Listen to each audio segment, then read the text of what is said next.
जय गुरुजी, शुक्राना गुरुजी, अनंतम अनंतम शुक्राना गुरुजी। गुरुजी महाराज जी के श्री चरणों में कोटि कोटि प्रणाम और गुरुजी की प्यारी सभी संगत को जय गुरुजी। संगत जी, गुरुजी की अपार मेहर और कृपा जब किसी के जीवन में बरसती है तो मानो सब कुछ अपने आप सहज और सुगम होने लगता है। जो कार्य पहले कठिन और असंभव प्रतीत होते थे वही गुरुजी की कृपा दृष्टि से सरल बन जाते हैं। जीवन की उलझनें, चिंताएं और परेशानियां धीरे धीरे समाप्त होकर एक नई शांति और विश्वास में बदल जाती हैं। गुरुजी की एक नज़र ही ऐसा चमत्कार कर देती है कि मन में आशा, प्रेम और सुकून का प्रकाश फैल जाता है। इसी अटूट विश्वास और गुरुजी की अनंत कृपा पर आधारित एक बहुत ही सुंदर भाव से भरा हुआ हृदय को छू लेने वाला सत्संग हम आप सभी के साथ साझा करने जा रहे हैं। संगत जी, आज का सत्संग हमारे साथ गुरुजी की बहुत ही प्यारी और पुरानी संगत तनेजा आंटी ने शेयर किया है। संगत जी, सत्संग को पूरा जरूर सुने, पूरे भक्ति भाव के साथ सुने। सत्संग शुरू करने से पहले मैं आप सबसे एक छोटी सी रिक्वेस्ट करूंगी कि अगर अभी तक आपने गुरुजी की संगत चैनल को सब्सक्राइब नहीं किया है तो इस चैनल को सब्सक्राइब जरूर कर लें, क्योंकि इस चैनल पर आपको गुरुजी के बहुत ही प्यारे प्यारे सत्संग सुनने को मिलते रहेंगे। तो चलिए संगत जी, पूरे भक्ति भाव के साथ आज की सत्संग की शुरुआत करते हैं। जय गुरुजी, शुक्राना गुरुजी, अनंतम अनंतम शुक्राना गुरुजी। संगत जी, सबसे पहले मैं गुरुजी महाराज जी के श्री चरणों में कोटि कोटि नमन करती हूँ और गुरुजी की प्यारी सभी संगत को भी मेरा हृदय से प्रेम भरा जय गुरुजी। संगत जी, आज मैं आप सभी के साथ अपनी वो अद्भुत, अलौकिक और जीवन को पूरी तरह से बदल देने वाली जर्नी साझा करने जा रही हूँ, जिसे याद करते ही आज भी मेरी आंखें नम हो जाती हैं और हृदय गुरुजी के प्रति अपार प्रेम और विश्वास से भर उठता है। आज मैं आप सभी के साथ एक एक करके वो सभी अनुभव, वो सभी क्षण, वो सभी सत्संग साझा करूंगी जिनके माध्यम से गुरुजी महाराज जी ने मुझे अपने श्री चरणों में स्थान दिया, मुझे अपनाया, मुझे संभाला, मुझे मार्ग दिखाया और केवल मुझे ही नहीं बल्कि मेरे पूरे परिवार को अपनी असीम आशीर्वाद से नवाजा। लेकिन संगत जी, इस दिव्य यात्रा को आगे बढ़ाने से पहले मैं अपने परम पिता परमेश्वर, जगत के पालनहार, महाशिव स्वरूप मेरे प्यारे गुरुजी महाराज जी का तहे दिल से, दिल की गहराइयों से बारंबार शुक्राना करती हूँ कि आज उन्होंने मुझे ये अनमोल सेवा दी, ये सौभाग्य दिया कि मैं उनके गुणगान कर सकूं, उनके चमत्कारों को बांट सकूं और उनके प्रेम को शब्दों में व्यक्त करके एक छोटा सा प्रयास कर सकूं। शुक्राना गुरुजी, आपका अनंतम अनंतम शुक्राना, हर श्वास के साथ शुक्राना। संगत जी, मेरी ये पावन यात्रा, मेरी ये आध्यात्मिक सफर गुरुजी महाराज जी के साथ वर्ष 1995 में शुरू हुआ था। उस समय मुझे बिल्कुल भी आभास नहीं था कि आने वाला समय मेरे जीवन की दिशा ही बदल देगा।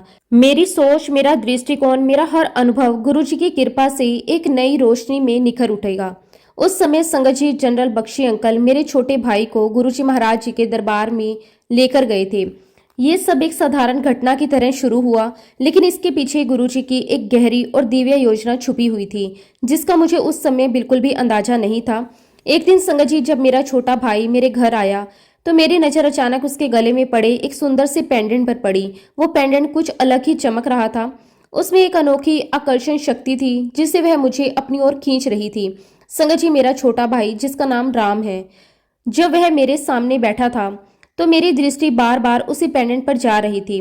मैंने उससे पूछ ही लिया, राम, ये तुमने किसका पेंडेंट पहना हुआ है? तब उसने बहुत सहजता से लेकिन एक विशेष भाव के साथ कहा कि दीदी, ये गुरुजी महाराज जी का पेंडेंट है और वो अंपायर स्टेट में बैठते हैं। संगत जी, जैसे ही मैंने ये सुना मेरे मन में एक अजीब सी उत्सुकता जागी। एक चाह उत्पन्न हुई कि मैं भी उस दिव्य शक्ति के दर्शन करूं। तभी मेरे भाई ने मुझे भी गुरुजी का एक पेंडेंट दिया। मैंने उसे अत्यंत श्रद्धा और प्रेम के साथ अपने गले में धारण कर लिया। उस क्षण मुझे ऐसा लगा जैसे कोई अदृश्य शक्ति मुझे अपने पास बुला रही हो। मैंने तुरंत अपने भाई से आग्रह किया कि राम, मुझे भी गुरुजी के दर्शन करवाओ। उस समय संगत जी, मेरा बेटा रुड़की में पढ़ाई कर रहा था, तो मेरे मन में यह भी था कि मैं गुरुजी से उसके बारे में कुछ पूछूं, उसका हाल जानूं, उसके भविष्य के लिए आशीर्वाद लूं। लेकिन संगत जी, मेरे भाई ने तुरंत मना कर दिया। उसने कहा कि नहीं दीदी, गुरुजी से कुछ नहीं पूछना होता, वो खुद ही सब जानते हैं और जब उन्हें कुछ बताना होता है तो वो अपने आप बता देते हैं। ये सुनकर मुझे थोड़ी हैरानी हुई, लेकिन साथ ही एक गहरा विश्वास भी जागा कि अवश्य ही ये कोई साधारण संत नहीं है। मैंने कहा कि ठीक है, अगर कुछ पूछना नहीं है तो कोई बात नहीं, लेकिन वह महापुरुष हैं, मुझे उनके दर्शन तो करवा दो। तब मेरे भाई ने कहा कि ठीक है, कल शाम 5 बजे तैयार रहना, मैं तुम्हें लेकर चलूंगा। संगत जी, अगले दिन का वह क्षण मेरे जीवन का एक टर्निंग पॉइंट था। मैं और मेरे हस्बैंड ठीक 5 बजे तैयार होकर बैठ गए। जैसे जैसे समय पास आ रहा था, मेरे मन में उत्साह भी बढ़ रहा था और एक अजीब सी शांति भी महसूस हो रही थी। फिर हम तीनों अंपायर स्टेट पहुंचे। संगत जी, आप विश्वास नहीं करेंगे, जैसे ही हम वहां के गेट के पास पहुंचे, वहीं से बहुत ही तेज, बहुत ही दिव्य खुशबू आ रही थी। ऐसा लग रहा था जैसे मानो चारों ओर इत्र की नदियां बह रही हों, जैसे हर दिशा में सुगंध ही सुगंध फैल गई हो। संगत जी, वह कोई साधारण खुशबू नहीं थी, उसमें एक अलौकिक स्पर्श था, एक ऐसी अनुभूति थी जिसे शब्दों में बयां करना बहुत कठिन है। जब हम अंदर गए तो वहां का वातावरण अत्यंत शांत, अत्यंत पवित्र और अत्यंत दिव्य था। हर ओर एक पॉजिटिविटी थी। संगत जी, जैसे ही मैंने गुरुजी महाराज जी के पहली बार दर्शन किए, मेरी आंखें वहीं ठहर गई। ऐसा लगा जैसे समय रुक गया। गुरुजी के चेहरे पर एक अद्भुत तेज था, एक दिव्य आभा थी। उनका ओरा इतना शक्तिशाली था कि जो भी उनके पास आता, उनकी ओर खींचा चला जाता। और संगत जी, हमारे साथ भी ठीक ऐसा ही हुआ। हम धीरे धीरे उनके पास पहुंचे, अत्यंत श्रद्धा के साथ उन्हें माथा टेका। उस क्षण ऐसा लगा जैसे सारी चिंताएं समाप्त हो गई, जैसे मन को एक अजीब सी शांति मिल गई। मेरे भाई ने हमारा परिचय करवाया और कहा कि गुरुजी, ये मेरी बहन है। तब गुरुजी ने मुस्कुराते हुए पूछा, वड्डी की छोटी? मेरे भाई ने कहा कि गुरुजी, वड्डी बहन है। गुरुजी ने बड़े ही प्रेम से कहा, अच्छा ठीक है। फिर उन्होंने मेरे हस्बैंड की ओर देखा और भाई ने कहा कि गुरुजी, ये मेरे जीजा जी हैं। गुरुजी ने हम दोनों को बहुत स्नेह और अपनत्व के साथ बैठने के लिए कहा। कुछ ही समय बाद संगत जी, चाय प्रसाद आया। हमने अत्यंत श्रद्धा के साथ चाय प्रसाद ग्रहण किया। उसके बाद हम वहीं बैठे रहे। संगत जी, उस दौरान मैंने महसूस किया कि गुरुजी लगातार मुझे देख रहे थे। उनकी नज़रों में एक गहराई थी, एक अपनापन था, जैसे वो मुझे बहुत पहले से जानते हों। थोड़ी देर बाद उन्होंने इशारे से मुझे अपने पास बुलाया। मेरा दिल तेजी से धड़कने लगा, लेकिन साथ ही एक अजीब सी शांति भी थी। गुरुजी ने मुझसे पूछा, कित्थे रहते हो? मैंने विनम्रता से गुरुजी से कहा कि गुरुजी, साकेत में रहती हूँ। फिर उन्होंने पूछा, अपना घर है? मैंने कहा, हाँ जी गुरुजी, छोटा सा घर है, ईश्वर की कृपा है। फिर उन्होंने पूछा, कितने बच्चे हैं? मैंने कहा कि गुरुजी, 2 बच्चे हैं, एक बेटा। और मैं अपनी बात पूरी भी नहीं कर पाई कि गुरुजी ने समय ही कह दिया, एक बेटी। मैंने तुरंत कहा, हाँ जी गुरुजी। संगत जी, उस समय मुझे लगा कि शायद मेरे भाई ने पहले ही सब कुछ जैसे बता दिया होगा। मुझे ये कहाँ पता था कि गुरुजी महाराज स्वयं साक्षात परमात्मा है, जो बिना बताए ही सब कुछ जान लेते हैं, जो हमारे मन की हर एक बात को पढ़ लेते हैं। और इस प्रकार संगत जी, हमारे गुरुजी के साथ ये दिव्य यात्रा शुरू हो गई। हम नियमित रूप से उनके दरबार में जाने लगे। हर बार एक नया अनुभव, एक नई शांति, एक नई ऊर्जा मिलती थी। और एक दिन संगत जी, गुरुजी महाराज जी ने मुझसे कहा कि तुम्हारी एडमिशन हो गई, तुझे रोज आना है। संगत जी, उस समय गुरुजी महाराज जी ने बड़े ही सहज लेकिन अत्यंत गहरे अर्थ वाले शब्दों में कहा कि तुम्हारा एडमिशन कर दिया है और रोज तुम्हें 6:30 बजे तक यहाँ पर आना है। संगत जी, उस समय मुझे एडमिशन शब्द का मतलब नहीं पता था। मेरे लिए ये तो एक साधारण शब्द था, जैसे कहीं स्कूल या कॉलेज में एडमिशन होता है। लेकिन संगत जी, गुरुजी के श्री मुख से निकला हुआ हर एक शब्द साधारण नहीं होता। उसमें एक गहरा रहस्य, एक दिव्य संकेत और एक अनमोल कृपा छिपी होती है। उस समय मैं इस बात से अनजान थी, लेकिन मन के भीतर एक अनोखी खुशी और एक अजीब सा सुकून और एक अपनापन जरूर महसूस हो रहा था, जैसे कोई मुझे अपना रहा हो, जैसे कोई मुझे अपने पास बुला रहा हो। संगत जी, जब हम वहां से वापस घर की ओर लौट रहे थे तो रास्ते भर मेरे मन में वही एडमिशन शब्द घूमता रहा।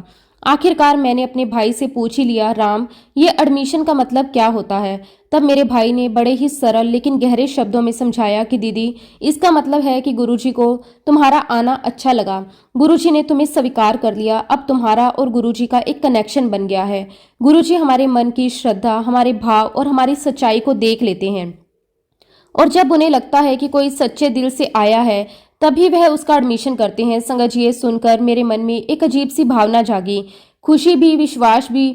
मुझे ऐसा लगा जैसे मुझे जीवन का सबसे अनमोल खजाना मिल गया, जैसे किसी ने मुझे अपने आंचल में समेट लिया। सच कहूँ संगत जी, गुरुजी महाराज इतने प्यारे, इतने सुंदर, इतने आकर्षक लगते थे कि एक बार जो उन्हें देख ले, उसका मन वहीं ठहर जाए। उनके चेहरे की वह दिव्य मुस्कान, उनकी आंखों की वह गहराई, उनका वो तेज, सब कुछ इतना अद्भुत था कि शब्द भी कम पड़ जाते हैं। उस रात संगत जी, हम दोनों, मैं और मेरे हस्बैंड, सिर्फ और सिर्फ गुरुजी महाराज जी के बारे में बातें करते रहे। ऐसा लग रहा था जैसे हमारे पास कोई और विषय ही नहीं, जैसे हमारी दुनिया अब सिर्फ गुरुजी के इर्द गिर्द घूम रही है। हम बार बार उनके दर्शन को याद कर रहे थे, उनके शब्दों को याद कर रहे थे, उनकी मुस्कान को याद कर रहे थे। उस रात नींद भी आई तो बस गुरुजी के ही ख्यालों में डूबकर। संगत जी, अगले दिन हम दोनों बहुत ही उत्साह और श्रद्धा के साथ फिर से एम्पायर स्टेट पहुंच गए। उस दिन हम थोड़े पहले ही पहुंच गए थे। जब हम वहां पहुंचे तो गुरुजी महाराज अभी दरबार में नहीं आए थे, लेकिन वहां का वातावरण पहले की तरह ही शांत, पवित्र और ऊर्जा से भरपूर था। हर तरफ एक पॉजिटिव वाइब्रेशन थी, जैसे हर कण में गुरुजी की उपस्थिति महसूस हो रही हो। थोड़ी ही देर में संगत जी गुरुजी महाराज अपने चोले में दरबार में पधारे। उनका वो स्वरूप, वो गरिमा, वो तेज, सब कुछ इतना दिव्य था कि जैसे ही वह गद्दी पर विराजमान हुए, पूरा वातावरण और भी अधिक पवित्र हो गया। जैसे ही उनकी नजर हम पर पड़ी, उन्होंने तुरंत बड़े प्यार से पूछा, तुसी आ गए हो? उस एक वाक्य में इतना अपनापन था, इतना स्नेह था कि दिल भर आया। हमने तुरंत हाथ जोड़कर कहा कि हाँ जी गुरुजी, आपने हुक्म दिया था ना। मेरे हस्बैंड ने भी बहुत श्रद्धा से कहा, बस गुरुजी आपकी हुक्म की तामील कर रहे हैं। गुरुजी ने मुस्कुराते हुए कहा, अच्छा अच्छा, और उनके चेहरे पर वो प्रेम भरी मुस्कान आज भी मेरी आंखों के सामने है। थोड़ी देर बाद संगत जी चाय प्रसाद आया। हमने बड़े ही आदर और श्रद्धा के साथ चाय प्रसाद ग्रहण किया। वहां बैठकर ऐसा लग रहा था जैसे समय ठहर गया, जैसे दुनिया की सारी भागदौड़, सारी चिंताएं कहीं पीछे छूट गई। बस एक शांति थी, एक आनंद था और गुरुजी की उपस्थिति का अनुभव था। कुछ समय बाद गुरुजी महाराज जी ने मेरे हस्बैंड को अपने पास बुलाया और बड़े ही सहज भाव से कहा, मेरे पैर दबाओ। संगत जी, मेरे हस्बैंड तुरंत उठकर गुरुजी महाराज जी के चरणों में बैठ गए। पूरे प्रेम और श्रद्धा के साथ उनके पैर दबाने लगे। वो कोई साधारण सेवा नहीं थी, वो तो एक अनमोल अवसर था, एक ऐसा सौभाग्य जो हर किसी को नहीं मिलता। थोड़ी देर बाद गुरुजी ने मुझे भी इशारे से अपने पास बुलाया और कहा कि मेरे हाथ दबाओ। संगत जी, मैं अत्यंत भावुक हो गई। मेरे लिए ये क्षण शब्दों से परे था। मैं गुरुजी के पास बैठी और बहुत प्रेम और श्रद्धा के साथ उनके हाथ दबाने लगी। जैसे ही मैंने उनके हाथों को छुआ, मुझे एक अलग ही ऊर्जा का अनुभव हुआ, जैसे कोई दिव्य शक्ति मेरे भीतर प्रवाहित हो रही है। और संगत जी, जब मैंने उनके हाथ दबाए, उसके कुछ ही समय बाद मेरे अपने हाथों से एक बहुत ही प्यारी, बहुत ही मधुर खुशबू आने लगी। वो खुशबू इतनी अद्भुत थी कि मैंने पहले कभी वैसी खुशबू महसूस नहीं की थी। ऐसा लग रहा था जैसे मेरे हाथों में कोई दिव्य सुगंध बस गई हो। जब हम घर लौटे तो मैंने अपने हाथ अच्छे से धोए, साबुन से कई बार साफ किए, लेकिन संगत जी वो खुशबू जाने का नाम ही नहीं ले रही थी। वह वैसे ही बनी रही जैसे कोई चमत्कार हो रहा हो। मैं बार बार अपने हाथों को सूंघती और आश्चर्य में पड़ जाती। अगले दिन जब मैं फिर से गुरुजी महाराज जी के पास गई तो मेरे मन में एक उत्सुकता थी, एक सवाल था। मैंने बड़े ही मासूम भाव से गुरुजी से पूछा कि गुरुजी, आप कौन सा परफ्यूम लगाते हो? आपके हाथ दबाने के बाद मेरे हाथों से बहुत प्यारी खुशबू आ रही थी। संगत जी, मेरी ये बात सुनकर गुरुजी बहुत जोर से हंसे। उनकी वो हंसी आज भी मेरे कानों में गूंजती है। फिर गुरुजी ने बड़े प्रेम से कहा, ये नेचर दी खुशबू है, मैं तो कोई परफ्यूम नहीं लगाता। संगत जी, उस उत्तर में भी एक गहरा संदेश था कि जो दिव्यता है, जो सुगंध है, वो बाहरी नहीं, वो तो भीतर से आती है, वो तो ईश्वर की देन है। संगत जी, गुरुजी महाराज जी ने हमें इतना प्यार दिया, इतना स्नेह दिया, इतना अपनापन दिया कि हम शब्दों में उसे व्यक्त नहीं कर सकते। हम बिना कोई नागा, बिना कोई रुकावट रोज उनके दरबार में जाने लगे। हर दिन एक नया अनुभव, एक नई अनुभूति, एक नई कृपा देखने को मिलती थी। धीरे धीरे संगत जी, हमारा और गुरुजी का कनेक्शन इतना मजबूत होता गया, इतना गहरा होता गया कि हम हर छोटी बड़ी बात में उनसे मार्गदर्शन लेने लगे। अगर हमें कहीं बाहर भी जाना होता तो हम पहले गुरुजी से पूछते, उनकी आज्ञा लेते, फिर आगे बढ़ते। हमारे जीवन का हर निर्णय, हर कदम, हर सोच, अब सब कुछ गुरुजी के इशारों पर चलने लगी थी। संगत जी, एक बार की बात है, हम सभी गुरुजी महाराज जी के पावन दरबार में बैठे हुए थे। वातावरण हमेशा की तरह अत्यंत शांत, दिव्य और प्रेम से भरा हुआ था। चारों ओर संगत बैठी हुई थी। कोई ध्यान में लीन था, कोई गुरुजी के चरणों को निहार रहा था, कोई अपने अपने अनुभव आपस में साझा कर रहा था। संगत जी, मैं भी वहीं पास में बैठी कुछ संगत के साथ बातचीत कर रही थी। बातचीत का विषय भी वही था जो अक्सर संगत के बीच होता है, गुरुजी की महिमा, उनके चमत्कार, उनकी कृपा, उनका स्वरूप। इसी दौरान संगत जी, मैंने बहुत ही सहज भाव में, लेकिन कहीं न कहीं मन में उठ रहे एक प्रश्न के साथ कहा कि मैंने बहुत बार सुना है कि गुरुजी शिव के रूप हैं, शिव स्वरूप हैं। कई बार लोगों से सुना है, बार बार सुना है, लेकिन सच कहूं तो मुझे अभी तक ऐसा अनुभव नहीं हुआ। मुझे तो गुरुजी शिव के रूप में नहीं लगे। संगत जी, मैंने किसी बुरे भाव से नहीं कहा था, लेकिन ये जरूर था कि मेरे मन में एक हल्का सा संदेह, एक जिज्ञासा थी जिसे मैं समझ नहीं पा रही थी। संगत जी, हमें ये नहीं पता होता कि हम क्या बोलते हैं और कौन सुन रहा होता है, लेकिन गुरुजी तो अंतर्यामी हैं, वो हमारे मन के हर विचार को जानते हैं। जैसे ही मैंने ये बात कही, गुरुजी महाराज जी ने उसे सुन लिया। भले ही मैं दूर बैठी थी, लेकिन उनकी दृष्टि, उनकी सुनने की शक्ति वो तो हर जगह होती है। कुछ दिन बाद संगत जी एक दिन ऐसा ही आया जब दरबार में सत्संग समाप्त हो गया था। अधिकांश संगत अपने अपने घरों को लौट चुकी थी, लेकिन उस दिन गुरुजी महाराज जी ने कुछ संगत को वहीं रुकने के लिए कहा। उन कुछ लोगों में मैं और मेरा परिवार भी शामिल थे। उस समय हमें बिल्कुल भी अंदाजा नहीं था कि आगे क्या होने वाला है। जैसे ही थोड़ी संगत रह गई, गुरुजी महाराज धीरे धीरे अपनी जगह से उठे। उनका हर एक कदम बहुत ही शांत, बहुत ही स्थिर और बहुत ही प्रभावशाली था। फिर उन्होंने मुझे इशारे से उठने के लिए कहा। मेरा दिल थोड़ी तेज धड़कने लगा, लेकिन मैं तुरंत उठ गई। गुरुजी ने मेरा हाथ पकड़ा। उनका ये स्पर्श आज भी मैं महसूस कर सकती हूँ और मुझे अपने साथ गद्दी के पीछे लेकर गए। फिर गुरुजी ने बहुत ही शांत स्वर में कहा कि देख ऊपर। संगत जी, जैसे ही मैंने ऊपर देखा, वो क्षण मेरे जीवन का सबसे बड़ा, सबसे अद्भुत और सबसे अलौकिक अनुभव बन गया। मैंने जो देखा उसे शब्दों में व्यक्त करना लगभग असंभव है। मैंने गुरुजी महाराज जी को उनके वास्तविक शिव स्वरूप में देखा। संगत जी, वो कोई साधारण दृश्य नहीं था। मैंने देखा कि गुरुजी महाराज जी के लंबे लंबे जटाधारी बाल हैं। उनके सिर पर सुंदर सा जूड़ा बंधा हुआ है और उनके गले में एक जीवित नाग लिपटा हुआ है। उनका स्वरूप बिल्कुल वैसा ही था जैसे हम भगवान शिव को स्वरूप में देखते हैं। लेकिन ये तस्वीर नहीं थी, ये साक्षात अनुभव था, जीवंत अनुभव था। संगत जी, उस दृश्य को देखते ही मेरे शरीर की हालत बदल गई। मैं पूरी तरह से पसीने से भीग गई। मेरे हाथ पैर कांपने लगे। दिल की धड़कन इतनी तेज हो गई जैसे बाहर निकल आएगी। वो कोई डर नहीं था, वो एक अद्भुत शक्ति का सामना था। एक ऐसी ऊर्जा का अनुभव था जिसे सह पाना आसान नहीं होता। उस समय संगत जी, मेरी बेटी भी वहीं दरबार में मौजूद थी। उसने जब मेरी हालत देखी, मुझे कांपते हुए पसीने से तरबदर देखा, तो वह बहुत घबरा गई। उसे समझ नहीं आ रहा था कि मेरे साथ क्या हो रहा है। संगत जी, मैं उस दृश्य में कुछ क्षणों के लिए पूरी तरह खो गई। समय जैसे रुक गया, सब कुछ जैसे थम गया। फिर धीरे धीरे जब मैं अपने होश में आई तो गुरुजी ने मुझसे बहुत ही सरलता से पूछा, क्या देखा? उनकी आवाज में कोई अहंकार नहीं था, कोई विशेषता जताने का भाव नहीं था, बस एक सहज प्रश्न था। मैंने बहुत ही भावुक होकर कांपती हुई आवाज में कहा कि गुरुजी, मैंने तो पूरा ब्रह्मांड देख लिया। संगत जी, वो सच में ऐसा ही अनुभव था जैसे पूरी सृष्टि का दर्शन हो गया।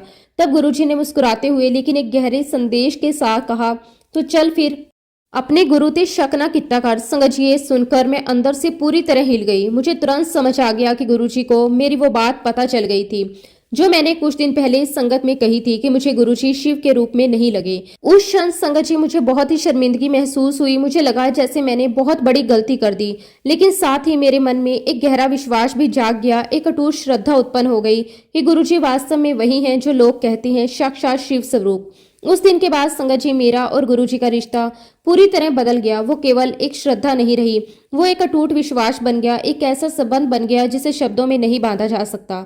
हम गुरुजी से कभी दूर रह ही नहीं सकते थे। हर पल, हर क्षण, हर श्वास में गुरुजी का ही अनुभव होने लगा। कुछ समय बाद संगत जी, एक दिन गुरुजी महाराज जी ने हमें आज्ञा दी, तुम हैदराबाद चले जाओ। ये सुनकर हम थोड़े आश्चर्य में पड़ गए क्योंकि हमारा सब कुछ दिल्ली में ही था। लेकिन संगत जी, गुरुजी का हुक्म ही हमारे लिए सबसे ऊपर था। गुरुजी ने हमें ये भी कहा कि अपना घर बेचकर जाना। उस समय संगत जी, हमने अपना घर पंजाब नेशनल बैंक को किराए पर दिया हुआ था और हमें उससे बहुत अच्छा किराया मिल रहा था। हमने सोचा कि घर बेचने की क्या जरूरत है, किराया भी आता रहेगा और घर भी रहेगा। हमने गुरुजी से निवेदन किया कि गुरुजी, किराया बहुत अच्छा आ रहा है, लेकिन गुरुजी ने स्पष्ट शब्दों में कहा कि नहीं, घर बेचकर ही हैदराबाद जाओ। उन्होंने ये भी कहा कि अगर किराए पर दोगे तो ये घर तुम्हारे हाथ से निकल जाएगा। संगत जी, ये सुनकर हमें थोड़ा अजीब लगा, लेकिन हमने फिर भी गुरुजी के वचनों को सबसे ऊपर रखा। जब हम जाने लगे तो मेरे मन में एक भाव आया। मैंने गुरुजी से कहा कि गुरुजी, आप तो यहाँ हो और आप हमें हैदराबाद भेज रहे हो। तब गुरुजी ने बड़े ही प्रेम से कहा, मैं तुम्हें वहाँ बहुत चंगी संगत दूंगा, मैंने तो दिल्ली छांट देनी है। ये सुनकर मेरा दिल भर आया। मैंने फिर कहा कि गुरुजी, मैं आपके बिना कैसे रह पाऊंगी हैदराबाद में। लेकिन गुरुजी अपनी बात पर अड़िग रहे। उन्होंने कहा कि तुझे कहा ना, तू हैदराबाद जा। संगत जी, और सच में जैसा गुरुजी महाराज जी ने कहा था वैसा ही हुआ। हमें हैदराबाद में बहुत ही प्यारी संगत मिली, जिन्होंने हमें इतना प्यार दिया, इतना अपनापन दिया कि हमें कभी अकेला महसूस नहीं हुआ। गुरुजी के आशीर्वाद से हम हैदराबाद आ गए। मेरे हस्बैंड की नौकरी भी वहीं लग गई और धीरे धीरे हमने वहीं अपना घर भी खरीद लिया। सब कुछ गुरुजी की कृपा से बहुत अच्छे से चल रहा था। लेकिन संगत जी, मुझे ये नहीं पता था कि आगे क्या होने वाला है। हैदराबाद आने के कुछ समय बाद ही मैं अचानक बीमार पड़ गई। उस समय मेरी बेटी की नौकरी आईबी में लग गई थी, वह गुड़गांव चली गई थी। एक दिन संगत जी, मेरी बेटी गुरुजी से मिलने के लिए गई। जब वो गुरुजी के पास पहुंची तो गुरुजी ने उससे कहा कि अपनी मम्मी ने बुला। जब मेरी बेटी ने मुझे फ़ोन पर यह बात बताई तो मैंने तुरंत अपने हस्बैंड से कहा कि गुरुजी महाराज बुला रहे हैं। लेकिन संगत जी, उस समय मेरे हस्बैंड ने इसे इतनी गंभीरता से नहीं लिया। उन्होंने कहा, तू राखी पर तो जा ही रही है, तब गुरुजी से मिल लेना। उस समय उन्हें ये एहसास नहीं हुआ कि गुरुजी ने मुझे उसी समय उसी क्षण बुलाया है। संगत जी, उस समय तो हमें ये समझ नहीं आ रहा था कि ये केवल एक सामान्य बुलावा नहीं है, ये तो साक्षात रब का बुलावा है। एक ऐसा बुलावा जिसे टाला नहीं जा सकता, जिसे नज़रअंदाज नहीं किया जा सकता। लेकिन फिर भी परिस्थितियों और अपनी समझ के कारण मैं तुरंत नहीं जा पाई। अगले दिन जब मेरी बेटी फिर से गुरुजी महाराज जी के दरबार में गई तो गुरुजी ने उससे फिर पूछा, बुलाया मम्मी नु? संगत जी, गुरुजी का हर शब्द, हर प्रश्न अपने आप में एक संकेत होता है। मेरी बेटी ने कहा कि हाँ जी गुरुजी, बुलाया है। लेकिन संगत जी, जब मैं वहां नहीं पहुंची तो तीसरे दिन फिर वही प्रश्न उठा। तीसरे दिन जब मेरी बेटी गुरुजी महाराज जी के पास गई तो गुरुजी ने फिर पूछा, तेरी मम्मी नहीं आई? संगत जी, उस समय मेरी बेटी को बहुत शर्मिंदगी महसूस हुई। उसने सिर झुकाकर कहा कि हाँ जी गुरुजी, नहीं आई। तब गुरुजी ने सभी संगत के सामने बहुत स्पष्ट शब्दों में कहा, तो आती क्यों नहीं तेरी मम्मी? मैं बुला रहा हूं ना। संगत जी, ये कोई साधारण बात नहीं थी, ये गुरु का बार बार बुलावा था। एक चेतावनी भी थी और एक करुणा भी थी। जब मेरी बेटी घर लौटी तो उसने मुझे फोन किया। इस बार उसकी आवाज में नाराजगी भी थी, दर्द भी था और चिंता भी। उसने मुझे बहुत डांटा, मम्मी आप आते क्यों नहीं हो? गुरुजी बार बार बुला रहे हैं, सब संगत के सामने आपको लेकर बोलते हैं, आपको आना चाहिए। संगत जी, उसकी बातों में सच्चाई थी, लेकिन उस समय मैं अपनी परिस्थिति में उलझी हुई थी। मैंने उसे समझाने की कोशिश की कि बेटे, तुम्हारे पापा टिकट करवाएंगे तो ही मैं आऊंगी ना, वरना मैं कैसे आऊं? लेकिन संगत जी, उस समय मेरी बेटी का भाव कुछ और ही था। वो गुस्से में आ गई और बोली, मम्मा मुझे ये सब नहीं पता, आपको गुरुजी बुला रहे हैं, आपको बस आना चाहिए। उसकी ये बात सुनकर संगत जी, मेरे अंदर कुछ टूट गया। मुझे एहसास हुआ कि शायद मैं सच में एक बहुत बड़े बुलावे को हल्के में ले रही हूँ। संगत जी, मैं उस समय बहुत जोर जोर से रोने लगी, दिल से रोने लगी। मुझे समझ नहीं आ रहा था कि मैं क्या करूं। मेरे आंसू रुक ही नहीं रहे थे। तब मेरे हस्बैंड ने मुझे रोते हुए देखा और कहा, अच्छा तू रो मत, मैं तेरा टिकट करवा देता हूँ। उनके ये शब्द सुनकर मुझे थोड़ी राहत मिली, जैसे किसी ने मेरा बोझ हल्का कर दिया। फिर मेरे हस्बैंड ने तुरंत मेरी बेटी को फोन किया और कहा कि बेटा, तेरी मम्मी की कल सुबह की फ्लाइट मैंने बुक कर दी है, तो उसे रिसीव कर लेना। संगत जी, ये सुनकर मेरी बेटी बहुत खुश हो गई। उसे लगा कि अब उसकी मम्मी सच में गुरुजी के पास पहुंचेगी। अगले दिन संगत जी, मैं दिल्ली अपनी बेटी के पास पहुंच गई। दिल में एक अलग ही भाव था, थोड़ी घबराहट थी, थोड़ी उत्सुकता भी थी और सबसे ज्यादा एक खिंचाव। अब मैं अपने गुरु के पास जा रही हूँ। शाम को हम दोनों तैयार होकर गुरुजी के दरबार अंपायर स्टेट पहुंच गए। लेकिन संगत जी, इस बीच एक और घटना हो चुकी थी जिसका मुझे उस समय बिल्कुल भी अंदाजा नहीं था। मेरे हस्बैंड ने गुरुजी को एक कुरियर भेज दिया था। उस कुरियर में उन्होंने ये लिखा था कि आंटी राखी पर आएगी, तब आपसे मिल लेगी। मुझे बीपी रहता है, मेरी बेटी भी यहाँ नहीं है, तो मैं यहाँ पर अकेला रह जाऊंगा। मैं आंटी को राखी पर भेज दूंगा। संगत जी, जब वो कुरियर गुरुजी महाराज जी को मिला तो गुरुजी बहुत गुस्सा हो गए।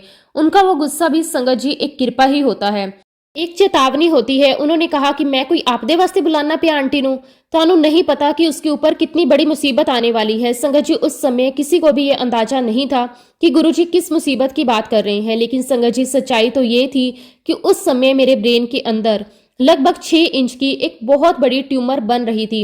एक ऐसी बीमारी जो बहुत गंभीर थी, बहुत खतरनाक थी, जिसकी मुझे कोई खबर ही नहीं थी। गुरुजी ही थे जो उस अनदेखी मुसीबत को पहले से ही देख रहे थे, मुझे अपने पास बुला रहे थे। जब संगत जी, मैं दरबार में पहुंची तो जैसे ही गुरुजी की नजर मुझ पर पड़ी, उन्होंने तुरंत कहा, देखो वो आ गई कुरियर आंटी। संगत जी, ये सुनकर मैं थोड़ा चौंक गई। मुझे समझ नहीं आया कि गुरुजी ऐसा क्यों कह रहे हैं। तभी पास में बैठी संगत ने मुझसे पूछा, तुमने गुरुजी का कुरियर भेजा था? मैंने तुरंत कहा कि नहीं, मैंने तो नहीं भेजा, मेरे हस्बैंड ने भेज दिया था। तब संगत जी ने मुझे बताया कि उस दिन तो गुरुजी बहुत गुस्सा हुए थे, वो गुस्से में इधर उधर घूम रहे थे, हम सभी को ताली बजा बजा कर बता रहे थे, देखो महापुरुषानु कुरियर भेजते हैं। संगत जी, जैसे ही मैंने ये बात सुनी मेरा दिल एकदम से बैठ गया। मेरे मन में डर, घबराहट और पश्चाताप तीनों भाव एक साथ उमड़ पड़े। मुझे ऐसा लगा जैसे मैंने अनजाने में कोई बहुत बड़ी भूल कर दी हो। मैं धीरे धीरे गुरुजी के चरणों में गई, माथा टेका और चुपचाप एक तरफ बैठ गई। लेकिन संगत जी, उस दिन का माहौल मेरे लिए बिल्कुल अलग था। जहां पहले हर बार गुरुजी की तरफ से प्रेम, मुस्कान और अपनापन मिलता था, वहीं उस दिन एक दूरी सी महसूस हो रही थी। मैं वहां पर बैठी रही और मेरी आंखों से आंसू रुकने का नाम नहीं ले रहे थे। मैं बार बार मन ही मन कह रही थी कि गुरुजी, मेरा कोई कसूर नहीं है, मैं तो आना चाहती थी, मैं तो आपके बुलावे को टालना नहीं चाहती थी, लेकिन संगत जी उस दिन गुरुजी ने मुझसे एक शब्द भी नहीं कहा। मैं उन्हें देखती रही और वो कभी कभी मुझे एक आंख टेढ़ी करके देखते और जैसे मुझे मेरी गलती का एहसास करवा रहे हो, जैसे मुझे भीतर से झंझोर रहे हो। संगत जी उस दिन मेरी हालत ऐसी थी, ना मुझे कुछ खाने का मन था ना पीने का। जब चाय प्रसाद आया तो मैंने उसे भी नहीं लिया।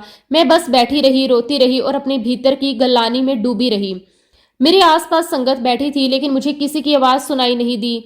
बस अपने दिल की धड़कन और अपने आंसुओं की आवाज ही सुनाई दे रही थी। जब लंगर का समय हुआ तो मेरी बेटी ने बहुत प्यार से कहा कि मम्मा लंगर तो कर लो। लेकिन संगत जी उस समय मेरा मन इतना भारी था कि मैंने लंगर करने से भी मना कर दिया। मुझे ऐसा लग रहा था कि जब तक गुरुजी मुझसे बात नहीं करेंगे तब तक मुझे कोई शांति नहीं मिलेगी। गुरुजी उस पूरे समय मुझे देखते रहे, लेकिन उन्होंने ना तो मुझे लंगर के लिए कहा, ना ही सेवा के लिए बुलाया। ना हाथ दबाने को कहा, ना पैर दबाने को। जो सेवा मुझे पहले सहज रूप से मिल जाती थी, उस दिन वो भी नहीं मिली। संगत जी ये मेरे लिए बहुत बड़ा संकेत था, बहुत बड़ी सीख थी। उस दिन संगत जी गुरुजी महाराज जी ने हम दोनों माँ बेटी को रोका भी नहीं। आमतौर पर जब हम जाते थे तो एक अपनापन होता था, लेकिन उस दिन जैसे सब कुछ अलग था। हम चुपचाप उठे, वहां से चले आए। लेकिन संगत जी उस दिन मेरा मन कहीं भी नहीं लगा, ना घर में ना बातों में। बस हर समय यही विचार चलता रहा कि गुरुजी महाराज मुझसे नाराज हैं। पूरी रात मैं यही सोचती रही, रोती रही और मन ही मन गुरुजी से माफी मांगती रही। ऐसा लग रहा था जैसे मेरी आत्मा ही रो रही हो। अगले दिन संगत जी मैं फिर से दरबार गई। इस बार मेरे मन में डर भी था, एक उम्मीद भी थी कि शायद आज गुरुजी मुझसे बात करेंगे। जब मैं वहां पहुंची तो मैंने महसूस किया कि गुरुजी का मूड अब पहले जैसा नहीं था, थोड़ा शांत था। जैसे ही गुरुजी की नजर मुझ पर पड़ी, उन्होंने मुस्कुराते हुए कहा, आ गई है कुरियर आंटी। संगत जी सुनकर मेरे मन में थोड़ी राहत आई और कम से कम गुरुजी ने मुझसे बात तो की। मैं धीरे धीरे उनके पास जाकर बैठ गई। बहुत ही विनम्रता से, बहुत ही भावुक होकर मैंने कहा कि गुरुजी, आप मुझसे क्यों नाराज हो गए? मेरा क्या कसूर है? मैंने तो कोई कुरियर नहीं भेजा, ये तो अंकल ने भेजा है। संगत जी गुरुजी ने बड़े ही शांत स्वर में कहा, मैनू पता है अंकल ने भेजा सी, पर मैं तेनू बुला रहा सी, तू क्यों नहीं आई? उनके इस प्रश्न में डांट भी थी, प्यार भी था और गहरा संदेश भी। तब मैंने भी अपनी बात बहुत सच्चाई और मासूमियत से रखी। मैंने कहा कि गुरुजी, आप भी पंजाबी हो, मैं भी पंजाबी हूँ, और आपको तो पता है कि पंजाबी परिवार में कोई भी पत्नी अपने पति की बात का उल्लंघन नहीं करती, नहीं तो घर में लड़ाई हो जाती है। संगत जी ये बात सुनकर गुरुजी हंस पड़े। उनकी वो हंसी इतनी प्यारी थी कि मन का सारा डर धीरे धीरे खत्म होने लगा। मैंने आगे कहा कि बस गुरुजी यही बात है, वो मुझे भेजेंगे तभी तो मैं आऊंगी ना। गुरुजी फिर से मुस्कुराए और बोले, अच्छा अच्छा, चल शांति से बैठ जा, मैं अपने वास्ते नहीं बुला रहा सी। संगत जी उनके इन शब्दों में एक गहरी बात छिपी थी। वो मुझे अपने किसी स्वार्थ के लिए नहीं बल्कि मेरी भलाई के लिए बुला रहे थे। फिर संगत जी गुरुजी ने बहुत ही प्यार से कहा, अपना सर इधर लेकर आ। मैं तुरंत उनके पास गई। संगत जी आप विश्वास करिए, गुरुजी ने मेरे सर को अपने दोनों हाथों में बहुत प्रेम से पकड़ा और उसे चूम लिया। उस क्षण मेरे जीवन का सबसे अनमोल क्षण था। उस स्पर्श में इतना प्यार था, इतनी करुणा थी, इतनी माफी थी कि मैं खुद को रोक नहीं पाई और मैं वहीं फूट फूट कर रोने लगी। मेरे आंसू रुक नहीं रहे थे। मैं रोते रोते कह रही थी कि गुरुजी, आपने तो मुझसे बात भी नहीं की, जबकि मेरा कोई कसूर भी नहीं था। मैं तो हर वेले रात दिन सिर्फ आपको ही याद करती हूँ। संगत जी गुरुजी ने बड़े ही स्नेह से, बड़े ही प्रेम से कहा, अच्छा चल ठीक है, कोई गल नहीं, कोई गल नहीं। संगत जी ये बात है अप्रैल 2005 की। वो समय मेरे जीवन का एक बहुत ही संवेदनशील, बहुत ही भावुक और बहुत ही इम्पोर्टेंट दौर था। उस समय मुझे दिल्ली आए हुए लगभग 10 से 15 दिन हो चुके थे। इन दिनों मैंने हर एक दिन, हर एक पल गुरुजी के श्री चरणों में बैठकर बिताया था। संगत जी ऐसा लग रहा था जैसे समय रुक गया, जैसे यही मेरा असली घर हो, यही मेरी असली दुनिया हो। अब कहीं और जाने का मन ही नहीं करता था। उन्हीं दिनों एक दिन गुरुजी महाराज जी ने बहुत ही सहज भाव से मुझसे पूछा, कदों जाना है? संगत जी उनके इस प्रश्न को सुनकर मेरे मन में एक अजीब सी कसक उठी, जैसे किसी ने मेरे दिल को छू लिया हो। मैंने तुरंत बिना एक पल सोचे बहुत ही भावुक होकर कहा कि गुरुजी, मैं वापस नहीं जाऊंगी। मेरे स्वर में जिद भी थी, प्यार भी था और एक डर भी छुपा हुआ था, कहीं मुझे आपसे दूर ना होना पड़े। मैंने आगे कहा, अंकल मुझे भेजते नहीं हैं और आप मुझसे नाराज हो जाते हो, मैं नहीं जाऊंगी। संगत जी उस समय मैं बिल्कुल एक छोटे बच्चे की तरह बात कर रही थी, जो अपने माँ बाप से दूर नहीं जाना चाहता।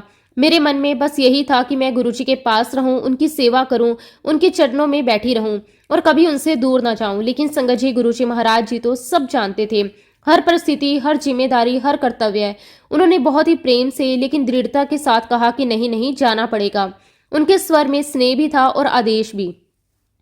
उन्होंने आगे कहा, अंकल अकेले हैं, उनको बीपी है। संगत जी, ये सुनकर मुझे एहसास हुआ कि गुरुजी केवल आध्यात्मिक मार्गदर्शक ही नहीं बल्कि हमारे हर रिश्ते, हर जिम्मेदारी का भी ध्यान रखते हैं। फिर गुरुजी ने बड़े ही आशीर्वाद भरे शब्दों में कहा, तू जा, मैं तेरा कल्याण कर देता। संगत जी, इन शब्दों में इतनी शक्ति थी, इतना भरोसा था कि मन को एक अलग ही सुकून मिला। फिर मैंने गुरुजी से पूछा कि गुरुजी, कब जाऊं? मेरे मन में अभी भी एक आशा थी कि शायद कुछ समय और मिल जाए, लेकिन गुरुजी ने स्पष्ट रूप से कहा, वीरवार को चली जा। संगत जी, अब ये निश्चित हो चुका था कि मुझे जाना ही है। जिस दिन मेरी टिकट थी उससे एक दिन पहले यानी कि बुधवार को मैं फिर से गुरुजी के दर्शन के लिए गई। उस दिन मेरा मन बहुत भारी था। मैं बार बार यही सोच रही थी कि अब मुझे यहाँ से जाना पड़ेगा। मैंने गुरुजी से बहुत भावुक होकर कहा कि गुरुजी, जब मैं अगली बार आऊंगी ना तो वापस नहीं जाऊंगी, मैं अपना बैग वगैरह सब कुछ लेकर आऊंगी, यहीं रहूंगी। संगत जी, ये कहते समय मेरी आंखों में आंसू थे। दिल में एक ही इच्छा थी कि मैं हमेशा के लिए गुरुजी के पास रह जाऊं, लेकिन गुरुजी महाराज जी ने तुरंत कहा, नहीं नहीं, तेनू इत्थे नहीं रहना, तेनू तो उत्थे ही रहना है, हैदराबाद। उनके शब्द बहुत स्पष्ट थे, जैसे वो मेरे जीवन की दिशा तय कर रहे हों। फिर उन्होंने कहा, तू हैदराबाद ही जाना है, मैं तो दिल्ली छड़ रहा। संगत जी, जब मैंने ये सुना तो मैंने इसे सामान्य रूप से लिया। मुझे लगा जैसे गुरुजी कभी चंडीगढ़ जाते हैं, कभी जालंधर जाते हैं, वैसे ही शायद कहीं और जाने की बात कर रहे हैं। मुझे ये बिल्कुल अंदाजा नहीं था कि उनके इन शब्दों के पीछे कितना बड़ा सत्य छिपा है। मैंने तुरंत भावुक होकर कहा कि गुरुजी, आप जहां जहां जाओगे ना, मैं आपके साथ साथ चलूंगी, मैं आपकी सेवा करूंगी। संगत जी, उस समय मेरा मन पूरी तरह गुरुजी में ही लगा हुआ था। मुझे दुनिया की कोई परवाह नहीं थी, बस एक ही इच्छा थी कि मैं उनके साथ रहूं। लेकिन गुरुजी ने बहुत ही गहराई से लेकिन हल्के अंदाज में कहा, नहीं नहीं, जिथे मैं जा रहा हूं उथे तू नहीं जा सकती हल्ले। संगत जी, उस समय मैं उनके इस वाक्य का अर्थ नहीं समझ पाई। मुझे लगा कि शायद वो मजाक कर रहे हैं या किसी और यात्रा की बात कर रहे हैं। मैंने भावुक होकर उनके घुटने पकड़ लिए और कहा कि गुरुजी, मुझे तो नहीं जाना, मैं आपके साथ ही रहूंगी, आपकी सेवा करूंगी। संगत जी, उस समय मैं बिल्कुल एक बच्चे की तरह जिद कर रही थी। गुरुजी मुझे देखते रहे, मुस्कुराते रहे, उन्होंने कुछ नहीं कहा, बस उनके चेहरे पर एक गहरी मुस्कान थी, जैसे वो सब कुछ जानते हों, सब कुछ समझते हों। फिर उन्होंने बहुत ही शांत स्वर में कहा, अभी तू जा, अंकल इंतजार कर रहे होंगे। संगत जी, आखिरकार 27 अप्रैल को मैं हैदराबाद चली गई, लेकिन मेरा दिल दिल्ली में ही रह गया। संगत जी, उसके बाद समय निकलता गया। मैं शारीरिक रूप से भले ही हैदराबाद आ गई थी, लेकिन मेरा मन, मेरी आत्मा वहीं अटकी रही। फिर संगत जी, ऐसे ही साल बदर साल निकलते गए और फिर टाइम आया 31 मई का। 31 मई को गुरुजी महाराज जी ने महासमाधि ले ली। संगत जी, मुझे इस बात का बिल्कुल भी अंदाजा नहीं था ऐसा होने वाला है। जब मुझे ये खबर मिली तो जैसे मेरी पूरी दुनिया ही हिल गई।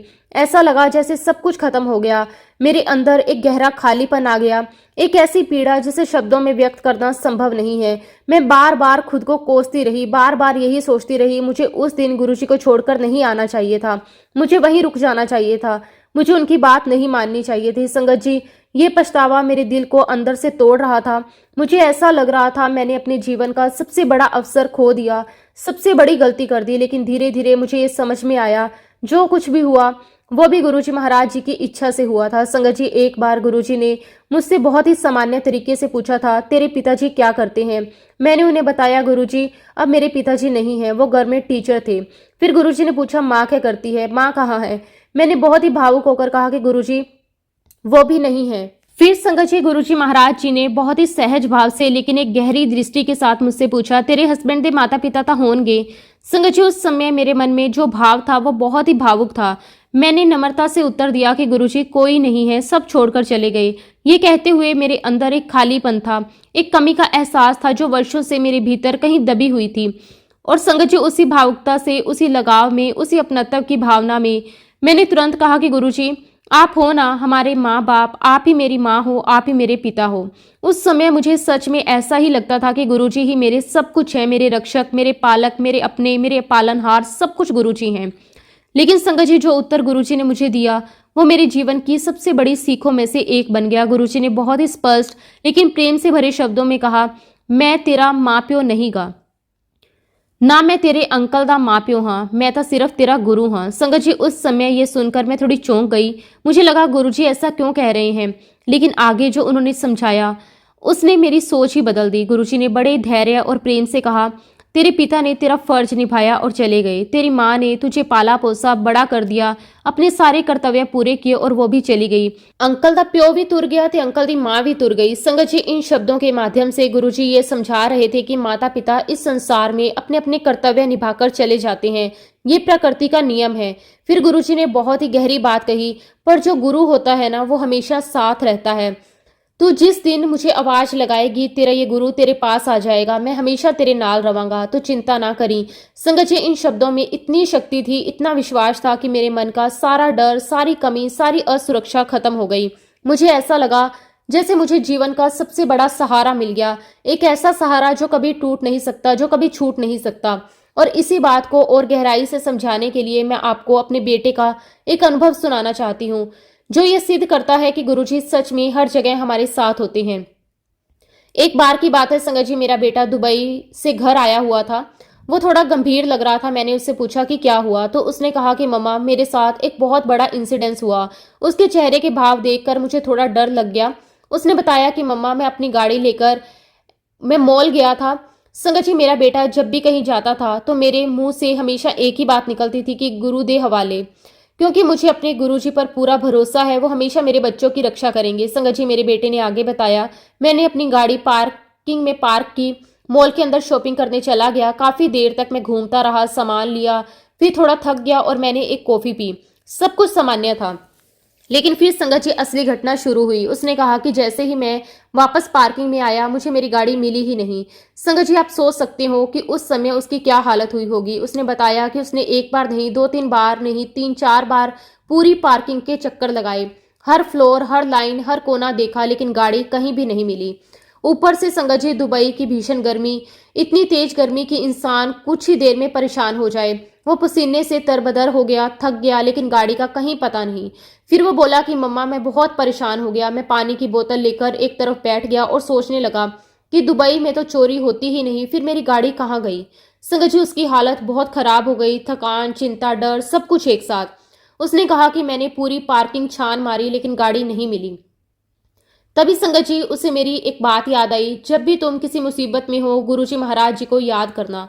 संगत जी, उसने बताया कि मम्मा, मैंने पानी का एक घुट पिया, अपनी आंखें बंद की और पूरे विश्वास के साथ गुरुजी को अरदास लगाई। उसने कहा कि गुरुजी, मैं अपनी गाड़ी से यहाँ आया हूँ, मेरी गाड़ी कहीं नजर नहीं आ रही, मैं हर जगह ढूंढ चुका हूँ, अब आप ही मेरा मार्गदर्शन करो। मुझे समझ नहीं आ रहा कि मैं क्या करूँ। क्या मैं अपने दोस्त को बुलाऊं या पुलिस के पास जाऊं, या नई गाड़ी लेना बहुत मुश्किल है। गुरुजी, आप ही मेरी मदद करो। संगत जी, अरदास उसने पूरे दिल से, पूरी श्रद्धा से की, और जैसे ही उसने अपनी आंखें खोली तो क्या देखता है, उसकी गाड़ी बिल्कुल उसके सामने खड़ी थी। संगत जी, ये कोई साधारण बात नहीं थी। उसने मुझे कहा कि मम्मा, आप बिलीव नहीं करोगे, मैं उसी जगह पर 3 से 4 बार पहले भी जा चुका था। वहां गाड़ी नहीं थी, लेकिन जैसे ही मैंने गुरुजी को याद किया, गाड़ी वहीं प्रकट हो गई। संगत जी, उसके शब्दों में आश्चर्य भी था, खुशी भी थी और एक गहरा विश्वास भी। उसने कहा कि मम्मा, मैं तुरंत गाड़ी में बैठा, एसी ऑन किया और सबसे पहले मैंने डैशबोर्ड पर रखे गुरुजी महाराज जी के स्वरूप को माथा टेका, उनका दिल से शुक्राना किया। जब संगत जी वो घर पहुंचा तो उसने अपनी वाइफ को भी ये पूरी घटना सुनाई। संगत जी, मेरी बहू को मैंने पहले भी एक बार ये बात बताई थी कि गुरुजी महाराज जी ने पहले ही संकेत दे दिया था कि तेरे बेटे पर कई बार मुसीबत आ चुकी है और आगे भी आएंगी। संगत जी, जब ये बात मेरी बहू को याद आई तो वो तुरंत समझ गई कि उस दिन जो हुआ वो कोई साधारण घटना नहीं थी। उसने मेरे बेटे से कहा कि अब मुझे समझ आ गया, आज आपके ऊपर कोई बहुत बड़ी मुसीबत आने वाली थी, लेकिन गुरुजी महाराज जी ने आपको पहले ही बचा लिया। संगत जी, सच में वह कौन सी मुसीबत थी, कितनी बड़ी थी, ये तो केवल गुरुजी ही जानते हैं, लेकिन एक बात स्पष्ट है कि गुरुजी ने अपने बच्चों को उस मुसीबत से बचाने के लिए ऐसा चमत्कार किया कि गाड़ी होते हुए भी उसे दिखाई ही नहीं दी। संगत जी, सोचिए, गाड़ी वहीं खड़ी है, इंसान उसी जगह पर बार बार जा रहा है, लेकिन उसे गाड़ी नजर नहीं आ रही। ये कोई सामान्य बात नहीं है, ये केवल और केवल गुरुजी महाराज जी की कृपा है। और जैसे ही संगत जी उसने गुरुजी को याद किया, पूरी श्रद्धा से अरदास की, उसी क्षण वो गाड़ी उसके सामने प्रकट हो गई। इससे बड़ा प्रमाण और क्या हो सकता है कि गुरुजी महाराज हर समय, हर जगह, हर परिस्थिति में अपनी संगत के साथ रहते हैं। वो हमारे आसपास ही होते हैं, बस हमें उन्हें सच्चे दिल से पुकारना होता है। संगत जी, इसीलिए मैं आप सभी से हाथ जोड़कर यही कहूंगी कि गुरुजी को कभी मत भूलो, हर समय उन्हें याद करो, क्योंकि वो साक्षात भगवान हैं, रब हैं। वो कभी भी अपनी संगत को अकेला नहीं छोड़ते। संगत जी, अब मैं आपको एक और अद्भुत घटना सुनाना चाहती हूँ, जो ये दर्शाती है कि गुरुजी केवल हमारी बाहरी परिस्थितियों को ही नहीं, बल्कि हमारे हर विचार, हर संदेह, हर भावना को भी जानते हैं। एक बार की बात है संगत जी, मेरी बेटी के मन में एक प्रश्न उठा, एक जिज्ञासा, लेकिन उसमें थोड़ा सा संदेह भी था। उसने सोचा कि आखिर गुरुजी रात को जाते कहाँ हैं, वो क्या करते हैं। संगत जी, ये एक सामान्य जिज्ञासा थी, लेकिन गुरुजी तो अंतर्यामी हैं, वो हमारे मन की हर एक बात जानते हैं। संगत जी, मेरी बेटी ने अपने ऑफिस के एक कलीग से कहा, एक काम करना, तुम रात को गुरुजी की गाड़ी का पीछा करना और देखना कि गुरुजी जाते कहाँ हैं। संगत जी, उसके कलीग ने भी इसे एक सामान्य बात समझकर हाँ कर दी। उस रात संगत जी, वह व्यक्ति गुरुजी की गाड़ी के पीछे पीछे चलने लगा, लेकिन जैसे ही वह थोड़ी दूर पहुंचा, अचानक उसकी गाड़ी का पेट्रोल खत्म हो गया। वो वहीं रुक गया। आगे बढ़ना उसके लिए संभव ही नहीं था। संगत जी, उसने तुरंत मेरी बेटी को फोन किया और कहा कि गुरुजी तो आगे निकल गए, भाटी माइंस की तरफ चले गए, लेकिन मेरी गाड़ी का पेट्रोल खत्म हो गया, अब मैं आगे कैसे जाऊं। मेरी बेटी ने कहा कि कोई बात नहीं, तुम वापिस आ जाओ। संगत जी, यहाँ पर भी गुरुजी की लीला देखिए, जिसे भेजा गया था पीछा करने के लिए, वही रास्ते में रुक गया। गुरुजी की इच्छा के बिना कोई उनके मार्ग को जान नहीं सकता। संगत जी, असली चमत्कार तो अगले दिन हुआ, जब मेरी बेटी अगले दिन गुरुजी के दर्शन के लिए अंपायर स्टेट गई, तो गुरुजी ने उसे देखते ही मुस्कुराकर कहा, अगर किसी का पीछा करना हो ना, तो गड्डी नु फुल करा के पेट्रोल डलवा के भेजा कर, नहीं तो गड्डी खराब हो जाती है, पेट्रोल खत्म हो जाता है। संगत जी, ये सुनकर मेरी बेटी के होश उड़ गए। उसने किसी को कुछ नहीं बताया था, लेकिन गुरुजी ने पूरी घटना उसके सामने कह दी। ये कोई साधारण बात नहीं थी, ये स्पष्ट प्रमाण था कि गुरुजी हर एक बात जानते हैं, चाहे वो कितनी भी छिपी हुई क्यों ना हो। संगत जी, यही हमारे गुरुजी महाराज हैं, साक्षात ईश्वर, जो हर दिल की बात जानते हैं, हर विचार को पढ़ लेते हैं, हर परिस्थिति को अपने अनुसार संचालित कर देते हैं। संगत जी, गुरुजी महाराज जी इतने प्यारे हैं, इतने प्यारे हैं। संगत जी, गुरुजी महाराज जी की वड्याई चाहे हम दिन रात करते रहें तब भी कम है। संगत जी, मैं आपके साथ एक बहुत ही सुंदर अनुभव शेयर करती हूँ। संगत जी, एक बार गुरुजी महाराज जी ने कुछ चुनिंदा संगत को, उनमें से हम भी शामिल थे, रात के समय अपने पास रोक लिया। ये अपने आप में बहुत बड़ा सौभाग्य था। उसके बाद संगत जी, गुरुजी ने हम सबको अपनी गाड़ी में बिठाया। मेरे हस्बैंड गाड़ी चला रहे थे, गुरुजी उनके पास वाली सीट पर बैठे थे, मैं और एक आंटी पीछे बैठे थे। उस समय जो माहौल था बहुत ही शांत और दिव्य था। रात का समय था, सन्नाटा था, गुरुजी की उपस्थिति थी। गुरुजी हमें लेकर बड़े मंदिर की ओर गए। उस समय वहां निर्माण कार्य चल रहा था। अभी मंदिर पूरी तरह बना नहीं था, सिर्फ ढांचा तैयार हुआ था। चारों तरफ निर्माण की सामग्री पड़ी हुई थी। गुरुजी ने हमें अंदर ले जाकर बड़े प्रेम से, बड़े उत्साह से हमें हर जगह दिखाई। उन्होंने कहा कि देखो, ये मेरा मेडिटेशन रूम होगा, यहाँ मैं ध्यान करूंगा, यहाँ लंगर बनेगा, यहाँ संगत बैठेगी। संगत जी, उस समय वहां कुछ भी तैयार नहीं था, लेकिन गुरुजी जैसे भविष्य को देख रहे थे, हमें भी वो दृश्य दिखा रहे थे। हम सब बड़ी ध्यान से उनकी हर एक बात को सुन रहे थे, हर कोने को देख रहे थे और मन ही मन सोच रहे थे कि जब ये सब बन जाएगा तो कितना सुंदर होगा। उसके बाद संगत जी, गुरुजी हमें वापस अपने साथ लेकर अंपायर स्टेट आ गए। कभी कभी वो हमें बीच में किसी होटल में भी ले जाते थे, वहां हमें कॉफी पिलाते, हंसी मजाक करते और फिर वापस ले आते। एक बार संगत जी, हमें होटल ले जाकर उन्होंने कॉफी पिलाई, सबके साथ समय बिताया और वापस अंपायर स्टेट आकर बड़े ही सहज भाव से कहा, अब सब अपने अपने घरों में जाओ। संगत जी, ये सुनते ही भले ही साधारण लगे, लेकिन जो लोग उस समय वहां होते थे, उनके लिए ये क्षण हर एक आशीर्वाद होता था, एक अनमोल अनुभव होता था। संगत जी, अंत में मैं बस यही कहना चाहूंगी कि गुरुजी महाराज इंसानी रूप में हमारे बीच आए, लेकिन वो कोई साधारण इंसान नहीं थे, वो साक्षात भगवान का रूप थे। उनका हर एक कार्य, हर एक वचन, हर एक लीला दिव्य थी। और संगत जी, ये भी हमारे पिछले जन्मों के पुण्य ही है कि हमें इस जन्म में गुरुजी महाराज जी का साथ मिला, उनका सानिध्य मिला, उनके चरणों में बैठने का अवसर मिला। मैं गुरुजी महाराज जी का दिल से बहुत बहुत शुक्राना करती हूँ। शुक्राना मेरे मालिक, आपका अनंतम अनंतम शुक्राना।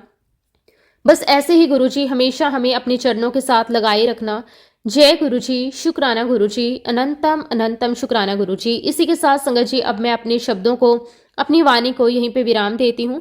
जब भी गुरुजी महाराज मुझे आज्ञा देंगे, मैं अपना अगला शुक्राना सत्संग भी आप सबके साथ जरूर शेयर करूंगी। जय गुरुजी, शुक्राना गुरुजी।